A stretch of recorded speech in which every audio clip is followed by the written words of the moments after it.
happen in people's schedule. And they do. You just never know.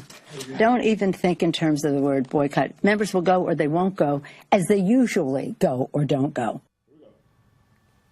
All right, folks, Nancy Pelosi talking about the Benjamin Netanyahu speech. Joining us now, Jim Hoft, founder and chief blogger at Gateway Pundit, the Gateway Pundit, I should say. And, of course, he joins us, as he does, on a regular basis. Hey, Jim, good to talk to you again, sir. Hi, Steve.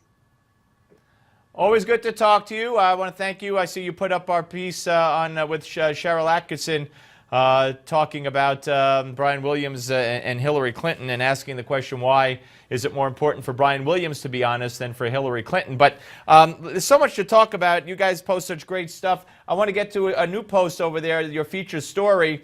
Ferguson hasn't gone away, not in Ferguson, and not in the minds of the radical left. And here we have protesters bringing a coffin to the mayor of Ferguson's home, dumping it on his porch at 6 a.m. and ringing his bell? That's right. It just never ends around here. As you know, I'm in St. Louis, Missouri. And actually, those protesters were in St. Louis City, which is 20 miles from Ferguson. Ferguson, of course, is a suburb out north of St. Louis. They carried that to the mayor of St. Louis's home and dropped it on his porch at 6 a.m., reminding him that Black Lives Matter. If you look at the post, though, you'll see that most of the protesters were white kids. So for some reason, I guess everybody couldn't get up at 6 a.m. But this was actually in St. Louis, Missouri, which doesn't make much sense.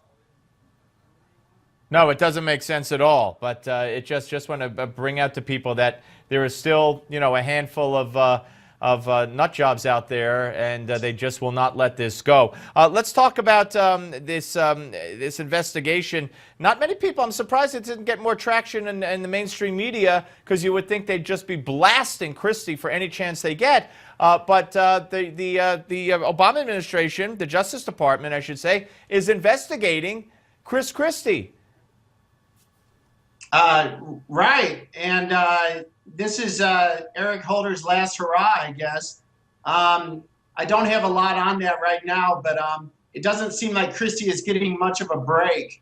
So this is, what Holder's doing before he takes off to his new ventures.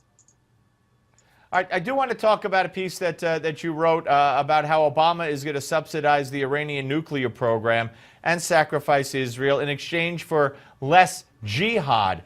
And so correct me if I'm wrong here. The Obama administration is basically willing to say, okay, you could have your centrifuges to a great extent, you could have your capabilities, nuclear this to a great extent, but make us look good. Stop supporting jihad as much as you do, whether it's with Hezbollah, whether it's around the world in other forms. And is this really what's going on? It's unbelievable, isn't it? This was hidden in the Jerusalem Post article. That what Barack Obama is trying to do is he's and there's another post that the Jerusalem Post had carried, and that was that the Israelis believe that Obama's given Iran 80% of what they want. And now in this latest report, they're saying that Obama is going to give the Iranians actually subsidies for their nuclear program if they will help stop the spread of jihad in the Middle East. It's really unbelievable when you read this report. It is, nothing would surprise me, and it shouldn't surprise anybody. I mean, you look at the Middle East under Barack Obama. If you fell asleep on the end of 2008 and you woke up today, you wouldn't know what the heck you were looking at in this Middle East. But let's go to another piece that was prominently featured on the GatewayPundit.com, and that was this global warming hoax. I mean, this is so huge that if we had a legitimate media, this would be leading the news all day for days, that the information, the statistics that they use in this recent report to claim that the Earth is warmer than it's ever been, and recent years are the hottest on record. This is all fudged information. They changed the numbers. It's unbelievable.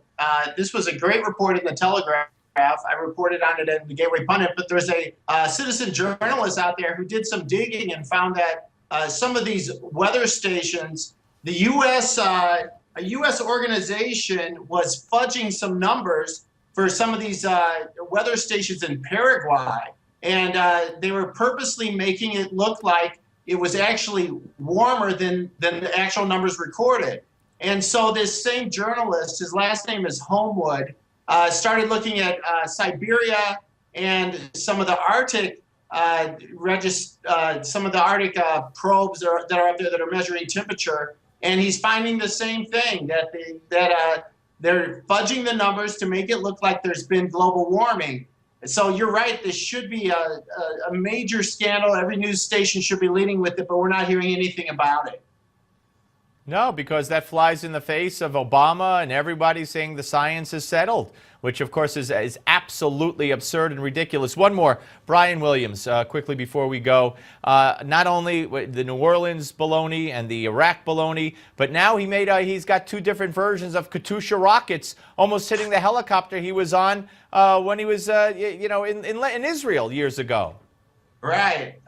He said in one report that the rocket just barely missed his helicopter. And then in another report, he said it was 6 miles away. This was a Katyusha rocket as he was in Israel, shot from Hezbollah up in Lebanon at him. So, once again, another one of these just outlandish stories by Brian Williams. Do you think that he survives this? It's hard to tell right now, but it seems like every day we're getting a new story about this guy. If it's not about saving puppies, now it's Israel and Katyusha rockets. We don't know what it will be tomorrow, but it seems like he has a long history of stretching the truth. Yeah, and for a job, as I've said over and over, where your credibility is everything, it just doesn't make sense. However, I will give the conspiracy theory that, the Clinton, the NBC hired Chelsea, 600 grand reportedly to do not much. So there's a relationship there. And if they fire Brian Williams, then the question has to be asked, as Cheryl Atkinson said, what about Hillary? She lied in similar fashion. Does she deserve to be president? So if they keep Brian, it might lessen the blow. Hey, great talking to you, Jim. Thank you very much, everybody. Read the gatewaypundit.com. Ed Morrissey is next. Don't go away.